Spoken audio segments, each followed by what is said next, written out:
Om Namo Bhagavate Vasudevaya. Om Namo Bhagavate Vasudevaya. Om Namo Bhagavate Vasudevaya. Yehi Sangsparshaja Bhoga Dukha Yonya Evate Adyantavanta Kaunteya Nateshu Ramate Buddhaha. So the translation of this verse, it's a very heavy message, very grave message. So please listen carefully. Consideration of what Krishna says here should change the life of everyone who takes it seriously. And we should take it seriously. The translation is as follows. An intelligent person does not take part in the sources of misery which are due to contact with the material senses. O son of Kunti, such pleasures have a beginning and an end, and so the wise man does not delight in them. Dukhon ka karan mein buddhiman log bhag nahi lete, jo भौतिक इंद्रियों का संस्पर्श से आते हैं. हे कौंतेय, कुंती पुत्र, उस प्रकार सुख का आदि है और अंत है, और इसलिए बुद्धिमान लोग उसमें रमण नहीं लेते. Purport: material sense pleasures are due to the contact of the material senses, which are all temporary because the body itself is temporary. A liberated soul is not interested in anything which is temporary. Knowing well the joys of transcendental pleasures, how can a liberated soul agree to enjoy false pleasure? In the Padma Purana it is said, Ramante yogino nante satyanande chidatmani iti rama pade nasao parang brahma vidhiyate. The mystics derive unlimited transcendental pleasures from the Absolute Truth, and therefore the Supreme Absolute Truth, the personality of Godhead, is also known as Rama. In the Srimad Bhagavatam also it is said, Nayang deho deha bhajang nriloke kashtan kaman arhate vidbhujang ye Tapo divyam putraka yena sattvam shuddhid yasmad brahma sokyam tvanantam. My dear sons, there is no reason to labor very hard for sense pleasure while in this human form of life. Such pleasures are available to the stool eaters, hogs. Rather, you should undergo penances in this life by which your existence will be purified, and as a result you will be able to enjoy unlimited transcendental bliss. Therefore, those who are true yogis or learned transcendentalists are not attracted by sense pleasures, which are the cause of continuous material existence. The more one is addicted to material pleasures, the more he is entrapped by material miseries. Srila Prabhupada sums up the purport of this verse in the last sentence of his commentary. Srila Prabhupada writes that the more one is addicted to material pleasures, the more he is entrapped by material miseries. Now this sounds contradictory, doesn't it? If you get the more we have material pleasure, the more we get material misery. But pleasure and misery are opposites. Or are they? That's what Krishna is pointing out here. That what is conceived of as pleasure is actually the source of misery. And the more we try to get pleasure, the more we suffer. That statement should be qualified. The more we seek out material pleasure, the more we suffer. There's another kind of pleasure. spiritual pleasure. The teachings of Buddha, he says that the world is full of suffering. Suffering comes from desire. Therefore, we should stop desire. And then we won't suffer anymore. It sounds logical, but there's a flaw in the logic. The material world is full of suffering. That should be obvious to everyone, but unfortunately, it isn't. We see all around us, as Lord Krishna points out in Bhagavad-gita, and as Lord Buddha discovered, according to the story of Lord Buddha. First of all, what Krishna says in Bhagavad-gita, Janma mrityu jara vyadhi dukkha dosha anudarshanam. One of the features of knowledge, Krishna is giving knowledge to Arjuna in Bhagavad-gita. It's not a sectarian religious text. People say, I believe in the Bible or in the Quran. But Krishna, he's giving knowledge to Arjuna. It's not a question of whether you believe it or not. It's a fact that this material world is full of birth, death, old age, and disease. This is knowledge. Etat jnanam iti proktam. This Krishna says, this is knowledge that I've spoken. It's just a fact. Just like we can say that we are all sitting here in the state of Kuwait. So it's just a fact, that's all. It's not something that's disputable. It's a fact. It's according to modern science, a molecule of water is dihydrogen oxide, 2 atoms of H2O. This is pretty well-known scientific fact. So it's not a question of opinion, or belief. It's accepted as a scientific fact. So birth, death, old age and disease, these are everywhere, all around us. Therefore, Krishna says, this is knowledge. So Lord Buddha, as the story goes, he was raised as a prince, and his father wanted him, there was some prediction, astrological prediction, that he would be sadhu. So his father tried to protect him from that by not exposing him to the reality of the world. But anyway,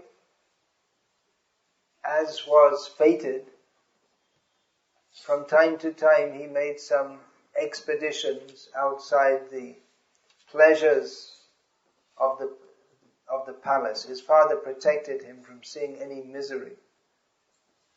But then as he went one time outside, he saw one time that a woman had given birth, and the pain of birth, and he asked the minister who was accompanying him, what is this? How is this pain? So much pain. He said, well, that's natural. Every living being gets born. Everyone has to suffer. Yes. And then again another time, he saw death. And he asked he'd never heard of death. And so he asked the minister who was accompanying him, what is this? This is death. You have to die and leave the body. The body collapses. Really? Everyone has to do this? Yes, everyone has to die. He didn't know. So like this, he saw birth, death, old age and disease, And he thought about it and thought, well, this world is miserable. And he thought to find a solution. So he came up with this understanding that the world is full of suffering, that any intelligent person should accept. Suffering is caused by desire. That's also true. Therefore, according to Lord Buddha's teachings, we should stop desire, and therefore, and concomitantly, all suffering will stop. Now in Bhagavad-gita, Lord Krishna says, Janma mrityu jara vyadhi dukkha doshanu darshanam. He says that one of the facets of knowledge is to see that birth, death, old age and disease are miserable, anudarshanam. He doesn't say darshanam, he says anudarshanam. Darshanam, of course, means to see or to understand. In English, if we understand something in common speech, we say, I see. Isn't it? I see. At least in England. If someone explains something to someone else, and they say, oh, I see. It means I understand. So darshan means to see, and that's also translated into English as philosophy. So we talk about Bodha darshan, Buddhist philosophy, Vaishnav darshan, Vaishnav philosophy, Tattva darshan. That's a general term for philosophy. So Krishna doesn't say just to see that these things are miserable, but anudarshanam. Anu, as a prefix, can mean several things. One of them is following. We should see by following the teachings of others, following those who know, those who are tattva-darshi. In chapter 4 of Bhagavad-gita, Lord Krishna speaks of the tattva-darshi, one who sees all the different categories and understands them. So, Lord Buddha made his philosophy by his own understanding, but he didn't consult others. So there's a flaw, there's a logical flaw. He's made a logical, three-part logical construct. That the world is full of suffering. That's supposed to be axiomatic. Suffering is caused by desire. Now you have to look, that the world is full of suffering, that shouldn't be too difficult to see. Although most people don't see it. Everyone sees it. But as is stated in Srimad Bhagavatam, Pashan api na pashyati. We see but we don't see. We see suffering all around us, but we think, anyway, let me be happy in this world.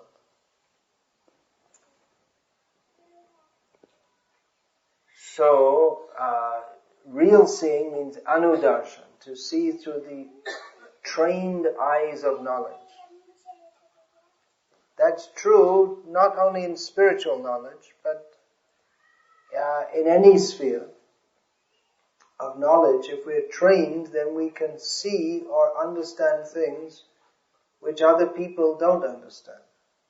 Just like if we're trained in calculus, then what to other people seems like some squiggles on paper, other people can see the formulae written on the paper, but they don't understand it. Whereas to a person who's trained, then it's not just squiggles, but to them they can understand the mathematical formula. or in a chemical factory, a chemical engineer, anyone can walk into a chemical factory and see the various apparatus there for whatever they're chemically producing. But a trained chemical engineer he doesn't just see, but he understands what the different processes are. And he may recommend some adjustments. So, seeing simply with the eyes, that is not sufficient. One has to be trained to see. And one can if one is not trained, he can make serious mistakes. There's a saying that a little knowledge is dangerous. Because sometimes people, they have a little knowledge and they think they know everything. And then they make serious mistakes. You could, just like in a fire, you may see a fire extinguisher and just shoot open the extinguisher, but it could cause more problems. You have to see what kind of fire it is, and there are 3 kinds of fire. What is it? 4 kinds of fire. What are they? And one is electrical, oil-based, paper, wood, and gas. So you have to know. If you put water on electrical fire, then you could end up with everyone electrocuted. So it takes training to properly know. People think, in the modern age, that, religious life or spiritual life is just a matter of belief. You say, I believe in this, I believe in that. Krishna does speak of belief in Bhagavad-gita. But that faith should be based on proper understanding, not blind faith. Therefore, Krishna explains Bhagavad-gita to Arjuna. So, in Buddhism, getting back to this, suffering is caused by desire. Therefore, to stop desire means to stop suffering. So it sounds very logical, but as in many apparently logical constructs, there's a mistake.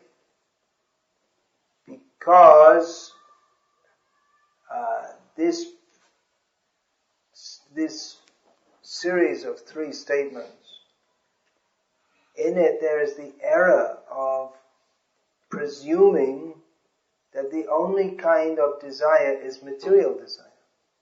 In Bhagavad-gita, Lord Krishna uses the word karma repeatedly. Karma, ichcha. These words repeatedly arise. Vihaya karmanya sarvam pumans charati nispriha. So these terms are used. Vihaya, giving up. Karma, yas sarvam, a person who's given up all desires. And pumans charati nispriha, he moves in the world without spriha, is another word which means desire. Moves in the world without desire. Nirmamo, nirahankara, is no sense of possessing anything or of egoism. So these terms are repeatedly used. Karma is described in Bhagavad-gita as this. Vihaya karman, one who's given up all desires. Karma is described repeatedly as Krishna describes it as the great enemy of the conditioned soul. As the cause of our entanglement. One of the gates to hell. So karma doesn't get a very good, not recommended in Bhagavad-gita. So Lord Buddha, who didn't refer to the Vedic scriptures, but he also said that desire is the cause of suffering. But there is another kind of desire. Where does desire come from? This doesn't have any desire, this cushion here. That's pretty obvious, isn't it? What would you like? Well, can the cushion communicate what it would like? It doesn't like anything. The cushion is desireless. That means it's achieved the perfection of existence. The perfection of existence is to become a cushion. Because a cushion has no desires. Is that right? Yes, I don't think so. The perfection of existence is to be desireless. Well, that means you become insensate. But the living being, by nature, living means that we have desire. If we don't have desires, then we're not living. So, that is the Buddhist philosophy, or of course within Buddhism there are so many different schools, but the overriding or what's considered the most authentic school of Buddhism is that, well, you just stop all desires and you cease to exist. You don't, or they say that there is no existence. Everything's just an illusion. You've heard that before? Everything is an illusion. Have you all heard that? But is it actually a fact that everything is an illusion? If that's true, then Krishna is also an illusion. And then what he's speaking Bhagavad-gita, then that's also an illusion. And if someone says everything's an illusion, then what they're saying is also an illusion. So what does that mean? That the illusion, it's not really an illusion. It's a meaningless, well, that's what they say, that everything is meaningless. If you say everything is meaningless, then how can you even conceive of everything? I mean, the very word has a meaning. If you say everything is meaningless, that sentence has a meaning. You cannot conceive of meaningless. If you can conceive of it, the word meaningless has a meaning. So it's not even possible to convey meaninglessness. Because the very term meaninglessness has a meaning. That's why you end up in Buddhism with, it comes to absurdity, and therefore they have meditation techniques like meditating on the sound of one hand clapping. If you meditate on that long enough, you become self-realized. Or you go crazy, which actually even to meditate on it, you have to be crazy in the first place, because how can you meditate on the sound of one hand clapping? It's like asking you can't clap with one hand, it's not possible, is it? You have to, well, I guess you could clap like that, but it's deliberately framed in a way that you can't think about it, and then you try to think about it, you can't think about it, and then the idea is you go to a stage beyond thinking, which is supposed to be self-realization. Anyway, it's all very complicated. Krishna makes everything very easy in Bhagavad-gita. He explains everything very straightforwardly. Unfortunately, people don't understand it. Why don't they understand it? Because of material desire. Which is jnanam avritya dehinam. This material desire covers the clear knowledge which actually everyone has. If someone can understand the teachings of Bhagavad-gita, we say, oh, he's a great jnani. But actually Bhagavad-gita, in one sense, is not something to be learned, because we all know it by nature. It's the nature of the living being to know all these things, but our knowledge is covered. by material desire. So, material desire is the cause of suffering, and the solution is to purify our desire and have spiritual desires. Krishna says at the end of Bhagavad-gita, the conclusion of his teachings, Manmana bhava madbhaktaha madhyaji mang namaskuru mame vaishasi satyam te pratijane priyosini. Always think of me, become my devotee, worship me, bow down to me. By doing this, you will come to me. I promise you this because you are my friend, my dear friend. You are my priya. So Krishna, he offers us a better thing to desire for. Here in the verse we just read, is described that contact of the senses with the sense objects, that gives a sense of enjoyment, but actually it's suffering.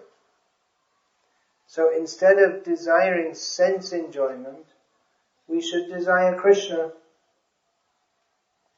Simple formula. Contact of the senses with the sense objects, if we think that is my pleasure, then it actually causes our suffering. And that causes our entanglement in material life. And Buddha recognized that. But he didn't get this solution properly. We cannot be free, totally free from desire. It's not possible. If we think, let me become free from material desire, then I'll be free from suffering. Well, the desire to be free from suffering, that's the desire. And the desire to be free from, how are we going to become free from desire? It doesn't just happen. You have to do something if you want to try to get free from desire. That means you have to desire to be free from desire. You're caught. So, the solution is to understand the teachings of Bhagavad-gita. That's why Krishna speaks Bhagavad-gita. Because we're all suffering in this material world. Krishna is very merciful. He comes to teach us how we can get free from suffering. What is suffering caused by? Suffering is caused by trying to be happy in the wrong way. Everything that everyone does, they do for happiness. Isn't it? Directly or indirectly. Everything we do because we want to be happy. I think every single thing, from even the tiniest, so you have a little itch, scratch, to our life plans, who shall I marry, or what degree shall I go for in the college, what job shall I try and get, from the big things to the little things. Everything we do for happiness. But then we find that this world is full of distress. What is the cause of that? The cause of our distress is our attempt for happiness. It means we don't know how to be happy. Everything we're doing for happiness, but we don't know how to be happy. We're in the illusion of thinking that material enjoyment will bring us happiness. But it doesn't. And as Srila Prabhupada writes here, the more one is addicted to material pleasures, the more he is entrapped by material miseries. So the more we try to be materially happy, the more we suffer. There's an anecdote that Srila Prabhupada told once of Chittaranjan Das, who was fairly well known in the modern history of India. There's a town, industrial town in West Bengal, named after him, Chittaranjan. It's a fairly common name. It's the name of Krishna. And his family name was Das, which in Orissa is Brahmin name, and in Bengal is a Shudra name. Not that it matters that much. But anyway, he was a very successful lawyer, big man, earning lots of money. In those days he was earning 50,000 rupees a month, which even today is pretty good salary in India. In those days it was like a fortune. So he had so much money, was very rich, very respected, very well known. One time he was sitting in the front of his house in Calcutta and looking miserable. And his wife asked him, why are you miserable? Why are you looking so sad? At that time, some sadhu went past. As in Bengal, often the sadhus, they sing. Maybe he was a bowel or whatever. So he was singing. And Chittaranjan Das said, I want to be like him. So here's a man who had worked all his life to get fame, prestige, he got everything. And he said, I want to be like this man. Because the sadhu, he has no money. He's just this kind of sadhu. They'll just wander here and there. And they can sing. They have no cares. They have no cares. Where will I get my food from tomorrow? They don't bother. Where shall I sleep tonight? They don't bother. No arrangement. Wherever they are, they find some place to lie down and sleep. They have no prestige. Which means they have no anxiety either. Because if you have prestige, then you always have to be careful to maintain your position. Everyone will look at me and respect me. If you have prestige, there'll be people whispering behind your back all bad things about you. Whereas the sadhu, no cares. Nothing to care about. So, for all his success, he thought, I want to be like that. We see that practically also, that the modern civilization is developed on the principle that the more material pleasure we have, the better. It's this whole modern civilization is based on the misunderstandings. Yehi sangsparshaja bhoga sukhayonaya evate. That's not what the verse says. The verse says, Yehi sangsparshaja bhoga dukhayonaya evate. Material happiness, which means the happiness caused by the contact of the senses with the objects of the senses. Seeing things that we like to see. Hearing things that we like to hear. Smelling things that we like to smell. Tasting what we like to taste. Touching all the senses. Indulging the mind in what we like to and what we think is enjoyable. So we think that should bring us happiness. That is the principle of modern civilization. Materialistic civilization in general, and modern civilization is particularly materialistic. It's all developed on that basis, but Krishna says that actually this causes distress. And we see that in modern civilization, the more people try to the more they become dedicated to this principle of trying to be happy by material enjoyment, the more miserable they become. And although all the world is aping America,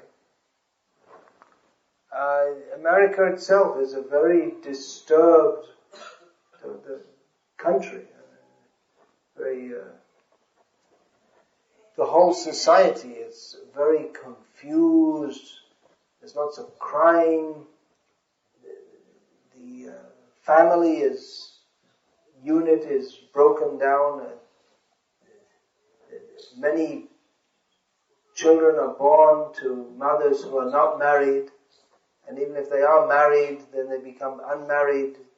Many of them, they get divorced. And they've got so far away from understanding what a family is that now they want to make families of homosexuals. The two men living together, they get married in the church, or two women get married in a church, and then they can take someone else's children. And they call that a family. And so many problems. Crime, murder, people, they need so many drugs just to exist.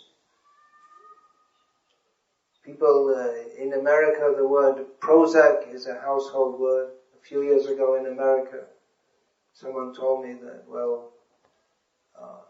I'm on Prozac. I said, what? And they said, what? You know what Prozac is?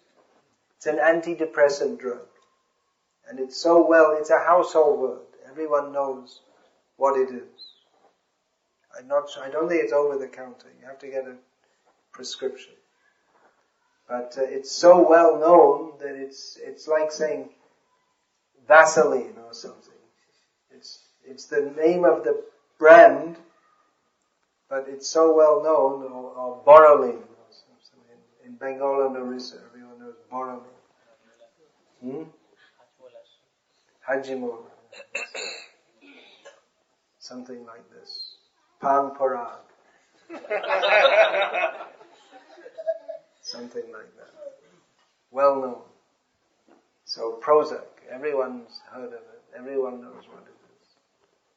So, it's a society that in some senses has been very successful in building big buildings, in creating technology, but socially it's a total disaster. But they don't understand why. The reason is given here in Bhagavad-gita. That people think, what's that? That's from India. India? It's just, in the West, if people talk about India, they think it's like the worst place on earth. The caste system. They think the caste system. And there's so much violence and poverty, and corruption. Well, it's true, there are severe social problems in India also. The women, they're so badly treated. Most of the women, after they're married, they all get burned. That's the impression they have. Of course, most women in India, even today, they have a fixed husband and a fixed family, which most women in the West don't have. So,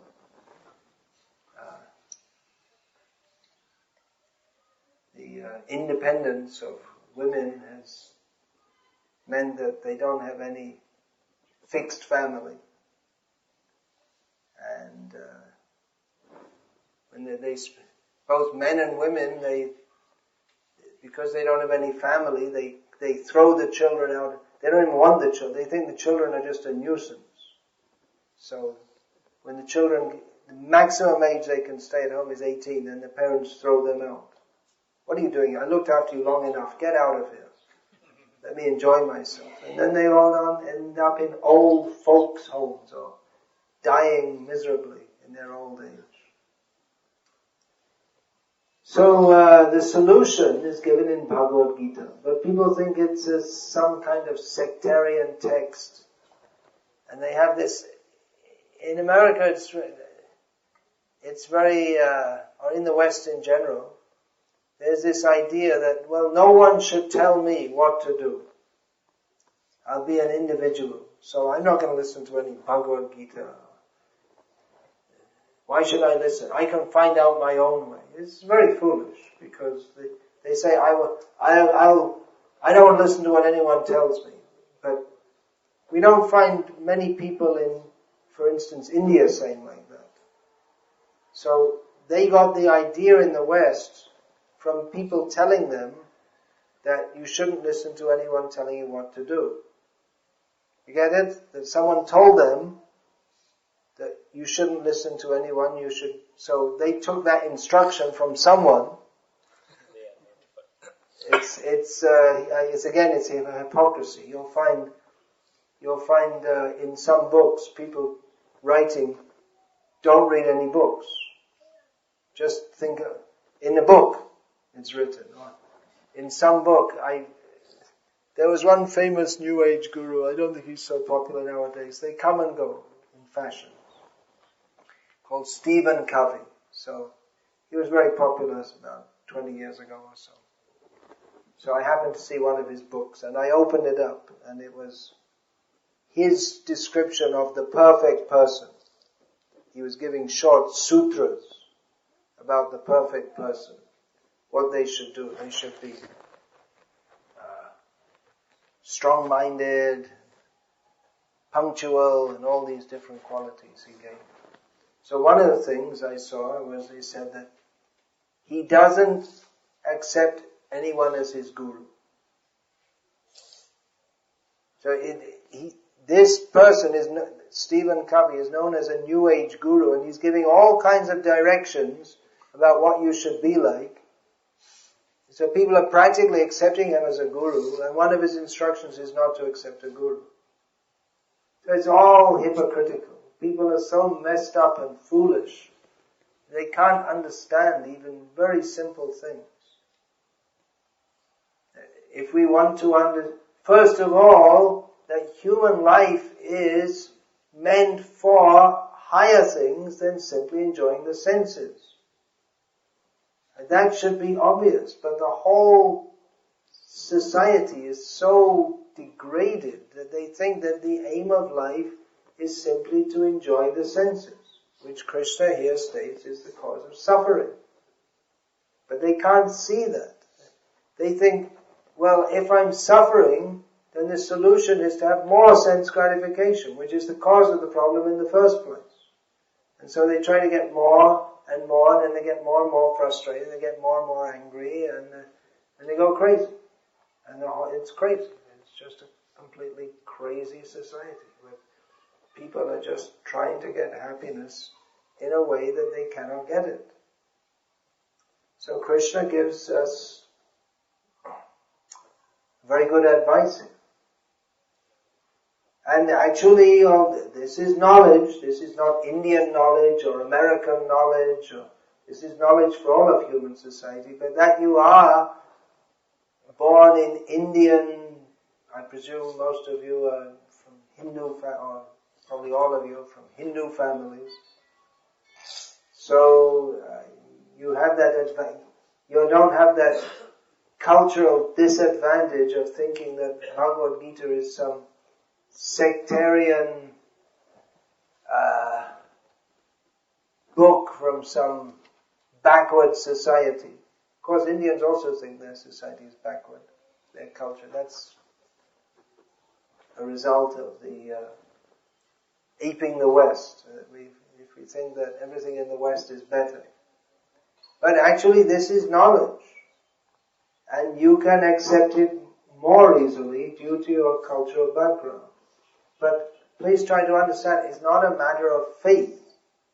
It's not a belief. It's not just like in Bhagavad-gita, Lord Krishna says, Dehino sminyatha dehe komarang yoganam jarata dehantara prapti. That the living being gets a body, in the human body. You're born, grow up a little bit, you become youth, then a full-grown man or woman, then you get old, and then you die. And then you get another body. So it's not just for the Hindus. It's not that there's some Uparwala who's saying, oh, he's a Hindu, okay, give him another birth. And he's a Muslim, okay, he doesn't believe in that, so no more birth for him. He's a Muslim, so he goes immediately to, what's they call that in Islam, heaven? Jannat. There's another word also. There, anyway. Jannat, is it? So, okay, he can go there. If you believe, it's not a matter of belief. Either it's a fact or it's not a fact. And actually, if we want to approach spiritual knowledge in an intelligent manner, which has been the highest level of India's culture, is the intelligent approach to understanding reality. And nowadays they think Indian culture means some Odissi dancing or Bharatnatyam or Kathakali or okay, I mean that's all part of the culture, but the highest part of the culture is this Brahma Jignasa, inquiry into the nature of reality. Kasmin vigyate yadam sava vigyatam bhavati. That question comes, what is that by knowing which everything is known? This kind of inquiry. Brahma Jignasa. What is the nature of reality, spiritual reality? So it is the intelligent quest for understanding the nature of reality beyond simply trying to indulge our senses, which actually animals do. Thinking that we can be happy by enjoying the senses. Srila Prabhupada quotes in the purport here from the Srimad Bhagavatam. In Orissa, people know Bhagavatam. It's quite popular, at least in the traditional culture, Bhagavatam. And in the southern part especially, Nrsimha Purana, that's also quite popular. Bhagavatam is well known. But mostly they think it's only stories of Krishna dancing with the gopis. Well, here is a verse from Srimad Bhagavatam, which Srila Prabhupada has quoted. Nayam deho deha bhajam riloke kashtan kaman arhate vidbhujamye. Tapo divyam putraka yena sattvam shuddhyat yasmad brahma sokyam tvananta. Rishabdev teaches, don't live your life like a pig. Vidbhuja means the stool eater. Those that eat the human or any other excrement. That is the pig. Don't live like a pig, he says. Now you have the human form of life. One should perform divine austerity, by which one can come to the platform of unlimited Brahma Sukh, spiritual happiness. So that is the proper aim of human life. The knowledge of how to attain that is given in Bhagavad-gita. And the teaching is given, which we can observe, that if we try to enjoy ourselves without knowing who we are, if we think that I am this body and enjoyment of the senses is happiness, then we become more and more entangled in suffering. And the evidence of that is the modern world. The more we try to enjoy, the more we suffer. The more we get facilities, so-called facilities, the more we suffer because of that. Of course, there is another kind of suffering also where you don't have anything. If you don't have food, roti kapra makan, if we don't have food, clothing, shelter, that's also a kind of suffering. But the injunction of the Shastra is yavad artha prayojana, that we should endeavor to fulfill our material needs as much as we need, and not more. Because if we strive for more and more and more, we simply suffer. We can see that in the modern age, life has become very easy. You don't have to work so hard. People would, in some ways, you don't have to work hard, just like for cooking. You don't have to grind the spices by hand. Now there's the mixie. And you don't have to go to the well to bring the water and carry it on the head. So the women are saved all these things, but then they get diabetes. Because they don't do any lifestyle diseases. There are lifestyle diseases. Carpal tunnel syndrome, high blood pressure, stress, diabetes, etc. So the idea, we will have a better life, but we end up with so much suffering.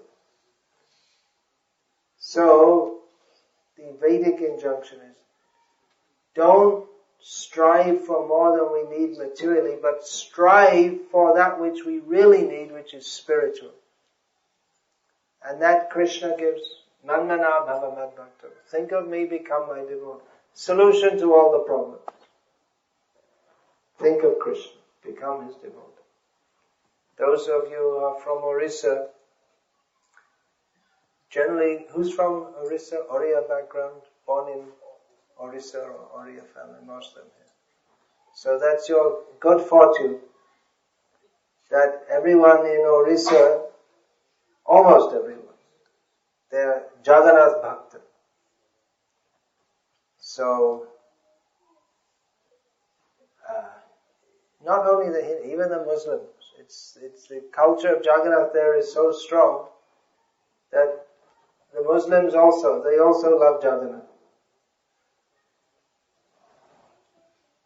Now they're converting to Christians, but I think it'll be difficult they'll become Christians and they'll also love Jagannath, because it's very difficult for Oriya people not to love Jagannath, from what I can see. Even most of the people, they don't strictly follow the Vaishnav Sadachar. Most of them like to eat fish. It's very widespread in Orissa. But Jagannath, if you're going by traveling overland from Bengal to Orissa, you don't have to see any sign. You just see all the pictures of Jagannath everywhere. And then you know you're in Orissa. So, that is a great fortune, to have that natural attraction to Jagannath. So, Srila Prabhupada, he was also our Guru, he was also a great devotee of Lord Jagannath. From the age of 5, he was a very powerful person, obviously, to go all over the world and spread Krishna consciousness. So even at the age of 5, he had a very powerful personality, and he forced his father, kept on telling his father, I want something, you have to do what I say.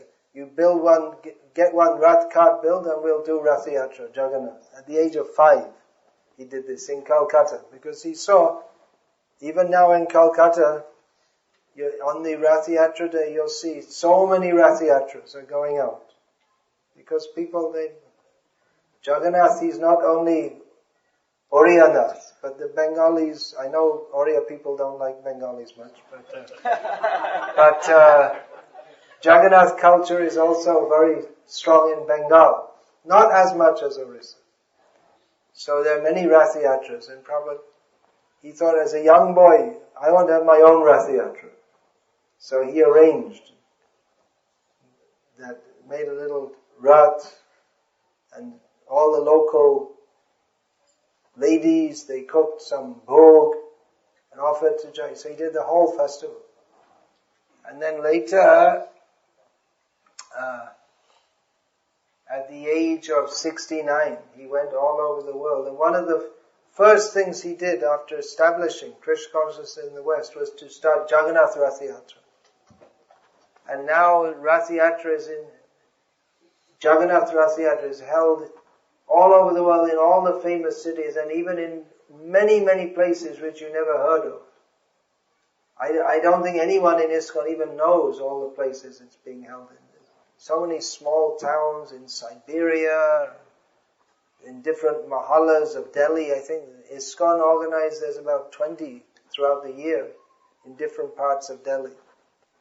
So Jagannath, by the grace of Srila Prabhupada, has gone to the Jagat. He is Jagat Guru. Krishnam Vande Jagat Guru. Krishna is the Guru of all.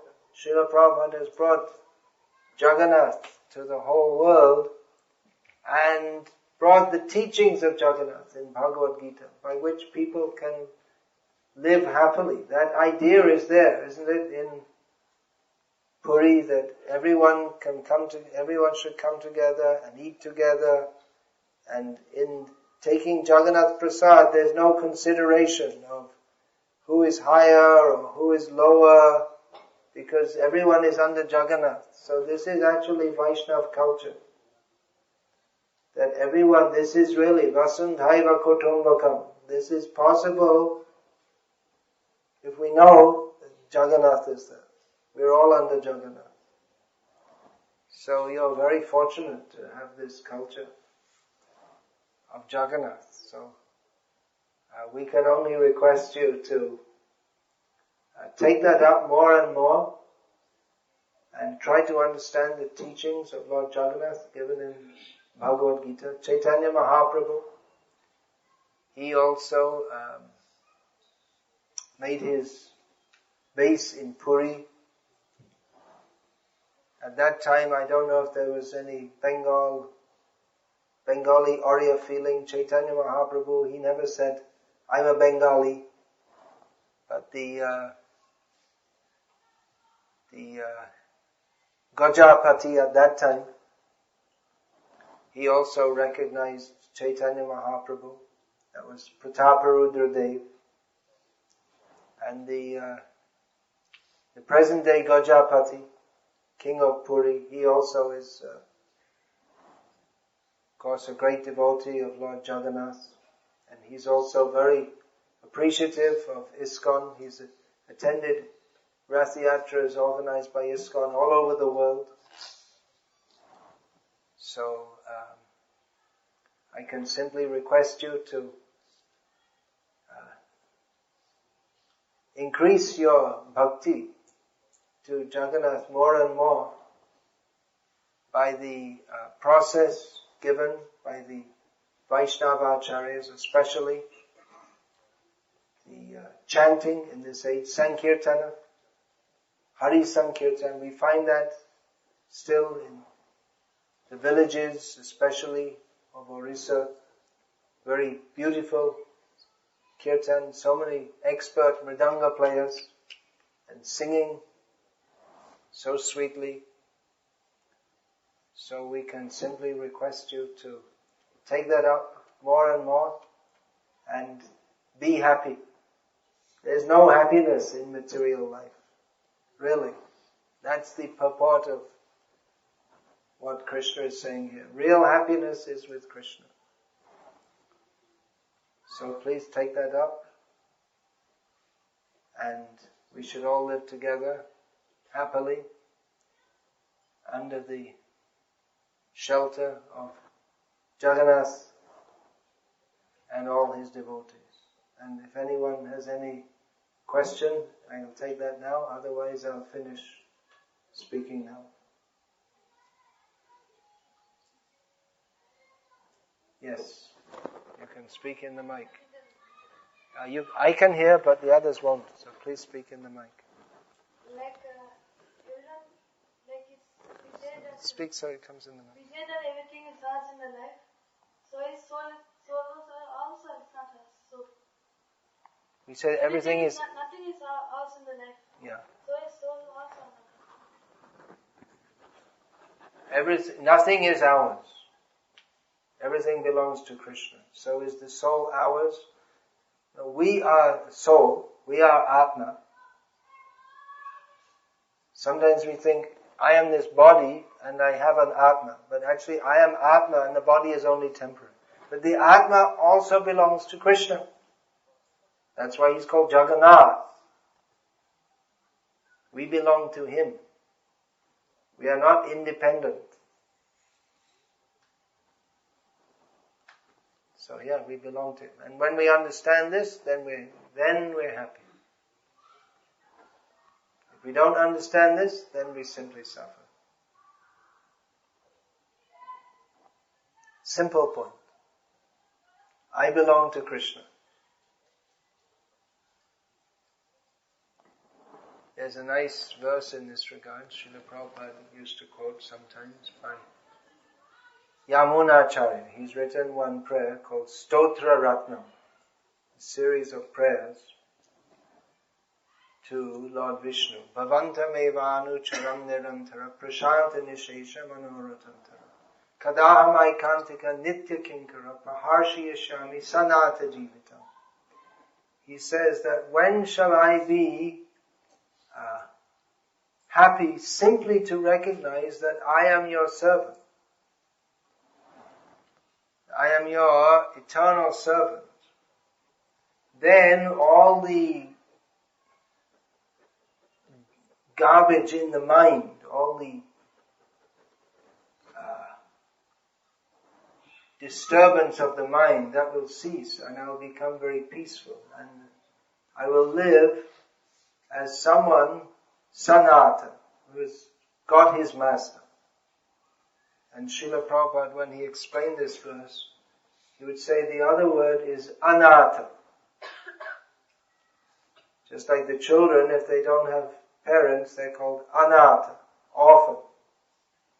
So in this material world, if we don't recognize Jagannatha, then we become anata. And we suffer. Srila Prabhupada used to give the example of a dog. You see, the dog is wandering in the street, not in Kuwait, in India. The dog is wandering without any master. It's miserable. But if a dog has a master, then the master will throw some food, he'll be maintained. Then the dog feels happy. So we have to become the dog of Krishna.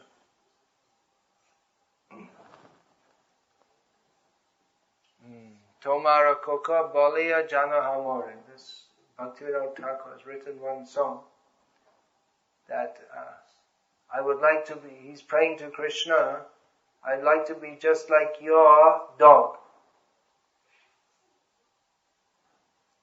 I'll wait at you tie me up, I'll wait at your door, and any what is that? Pratipa Janare Ashibo Nadibu. Anyone who doesn't like you, I won't allow them to come. And then anything your devotees, their food remnants, anything they throw to me, I'll very happily take that. And whenever you call me, I'll come running. So like that. He's given a very nice example of the attitude of a Vaishnava. He wants to be the dog of Krishna and his devotees. Sanata. So we belong to Krishna. We can learn something even from the dog. Of course, the dog is a very highly respected member of the modern society. But actually it's not, it's another defect of modern society. They give so much respect to the dog. But we can learn something from the dog also, how he's very faithful to his master.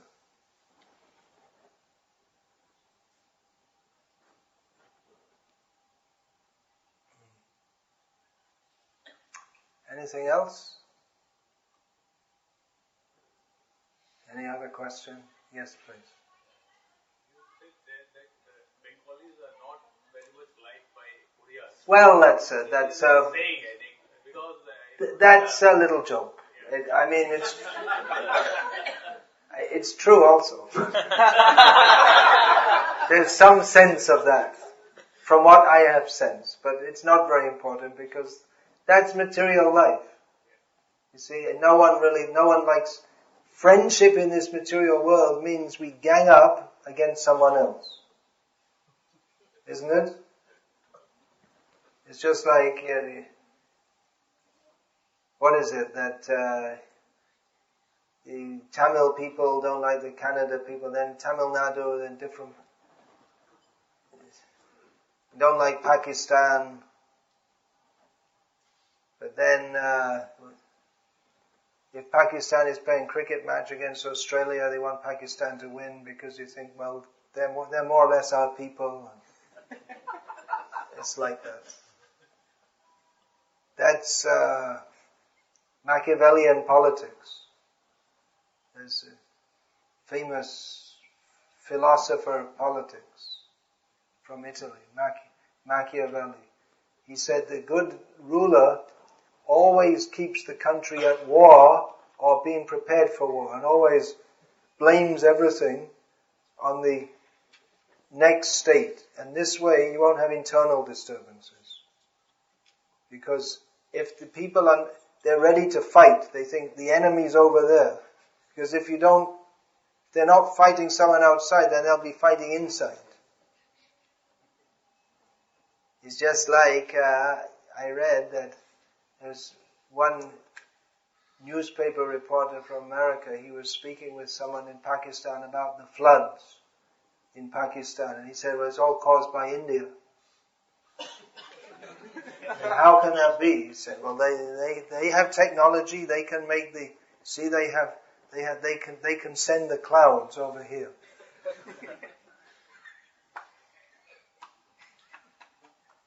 A strange idea. But I don't know now, I was in Karachi and they have an English paper called The Dawn newspaper. They probably sell it here. I don't know. But in that, I was looking at it, and they refer to India as the enemy. So in material life, we need enemies. So like that, Oriya people think that Bengalis, we don't like them, and Bengalis think we don't like anyone else. And like that, it goes on. Hindus don't like Muslims, Muslims don't like... And then Muslims within Islam, there are two divisions, and then Pakistanis don't like Indians, and then Sindhis in Pakistan don't like Punjabis, and Baluchis, and it just goes on and on. Krishna says, Adveshta sarvabhutanam. We should be without any dvesh or bad feeling to anyone. It's just the nature of material existence, that people don't like each other. Probably people from one part of Orissa don't like people from another part. In Bengal, people from Calcutta think they're superior to the village people. West Bengalis think they're superior to Bangladeshis or East Bengalis. This is going on. This is material consciousness. Sir, I have a question.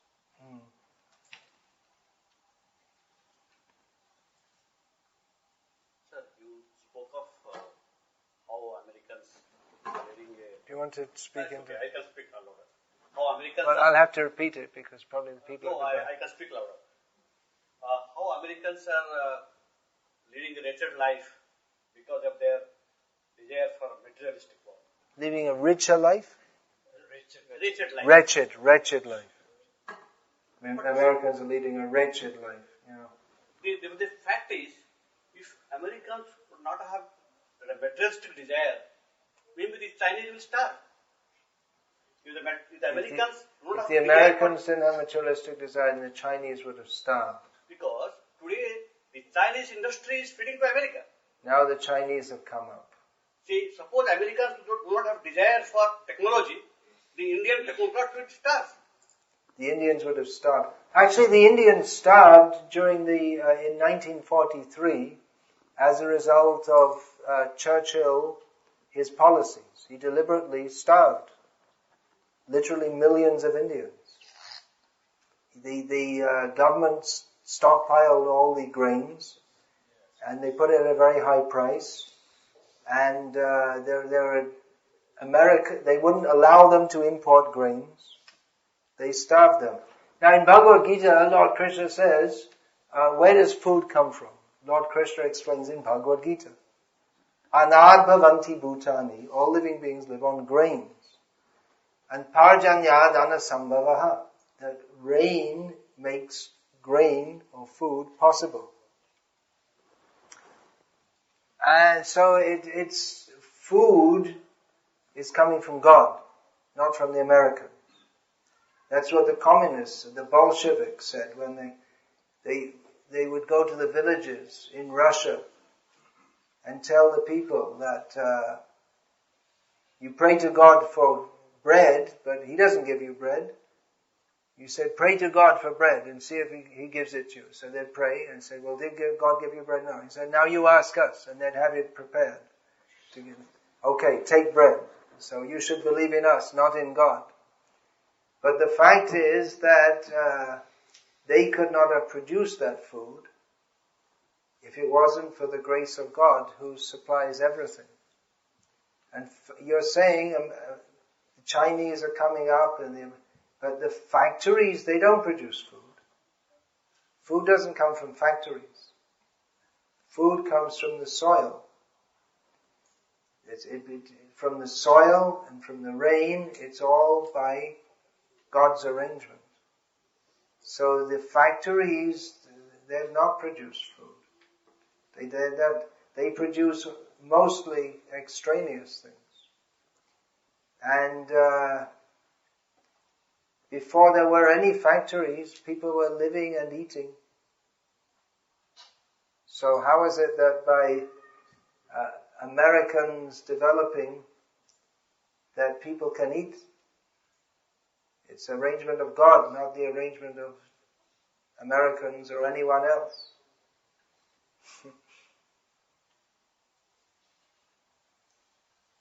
There are so many empires have come up. Iraq, which is now officially a protectorate of America. It's protected. They call it a protectorate. That was once the seat of a great empire which ruled over a large area. So Iraq had a great empire, maybe about 3,000 years ago. Egypt, who thinks of Egypt as a great country? One time they had a great civilization. Turkey, for hundreds of years there was a huge Ottoman Empire from Turkey. Mongolia, Genghis Khan came out of Mongolia and conquered a huge area. And what's Mongolia now? So these big empires come and go. So we shouldn't be too much enamored by all this. Now America is very powerful. After some time, they won't be, because that's the way the samsara chakra goes. Sometimes someone is very powerful, sometimes less so. We should see what is the actual reality. We have nothing to do with this material world. Our relationship is with Krishna.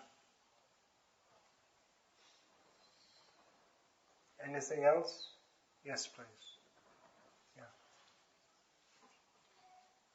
This is specific to life after death.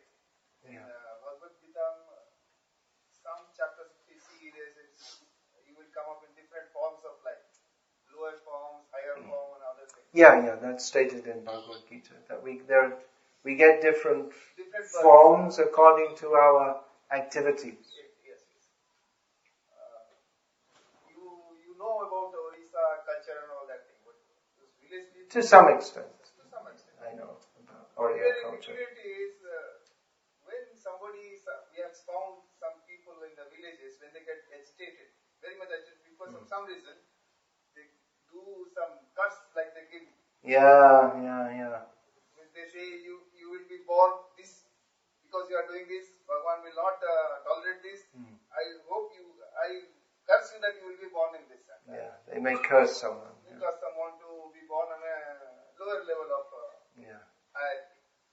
Now the question is, why this kind of hierarchy of birth has been...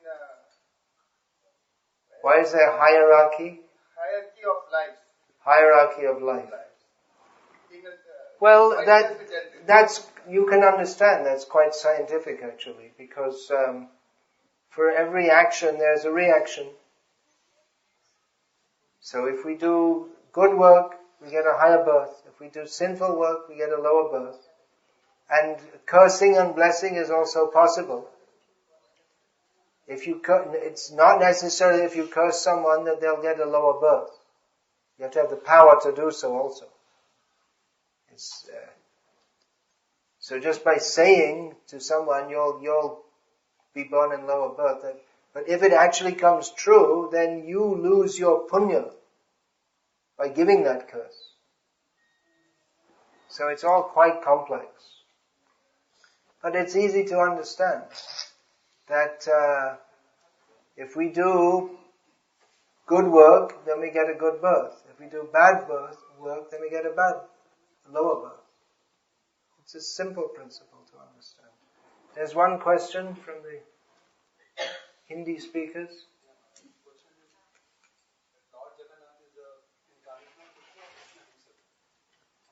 Lord Jagannath is an avatar of Krishna or Krishna himself. The avatars are all Krishna. Ram, Nrsimha, Varaha, Kurma, they're all Krishna. Jagannath is Krishna. Of course, Ram, Nrsimha, Varaha, Kurma, Vamana, they're, you can say different forms. They're same and different. But Jagannath is Krishna.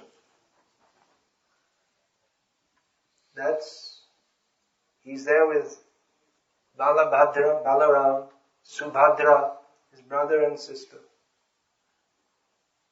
Sudarshan, his favorite weapon, great devotee. Sudarshan Chakra goes very quickly, isn't it? Why does he go so quickly? Because he wants to get back quick to Krishna. Doesn't want to be away any longer than he has to be. Yes, did my job. Back again. So I think we'll finish here and Hare Krishna. No, another question. All right. Just a small question, because we're in the topic, like you said, the Sudarshan Chakra. So, why Basuri or the Bansi is so much liked by Krishna? Why does Krishna like? What is the significance of Basuri is so dear and near to?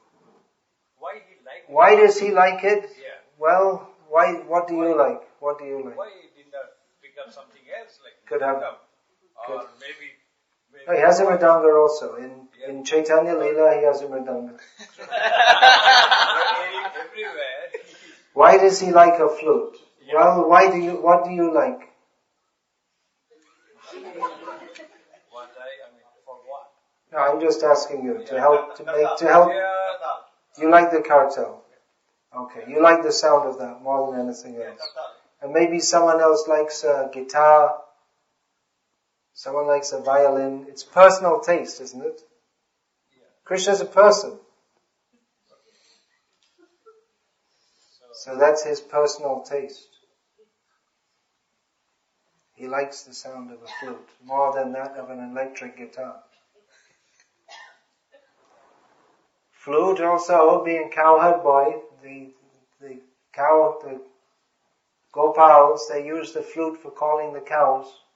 Up to the present day, you'll find that they can entertain themselves while out in the field or the forest by playing the flute. It's very easy, they can stick it, they can take it. It's also good for calling his gopis. But that's his personal thing. He can play anything he likes. And actually, so many instruments are there for Krishna. We'll find in the temples, so many instruments are played for his pleasure, but that's his personal favorite. So, this is personal desire. But Jagannath likes to eat so many different varieties of food. But the cooks, they know his menu, right? They cook what he likes. So there so many other things could be cooked, but they know what he likes, and it's for his service. So they cook what he likes. That's his personal preference. He could be eating hamburgers and hot dogs, but he doesn't eat them. doesn't eat that. He has his own favorites.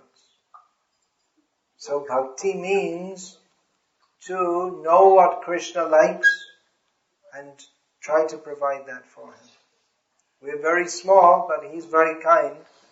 He says, Patrang pushpam phalam toyam yo me bhaktya prayachati tadaham bhakti upahritam ashnami prayatamanaha. Krishna says that if you offer me with bhakti, patra, pushpa, phal, jal, I will accept it. So that's his kindness. He's very great, but he accepts our offering to him if we offer it with bhakti. That's his kindness to us. So now I shall finish this session. But nothing's complete without Krishna Kirtan. So we'll have a little more Kirtan. Because anyway, tomorrow you can all enjoy life by sleeping as long as you like, right, in the morning. So, but if we want to please Krishna, we should rise early, because he rises early. He is not lazy. Krishna, Jagannath, he's so busy looking after his devotees. He doesn't sleep much, does he?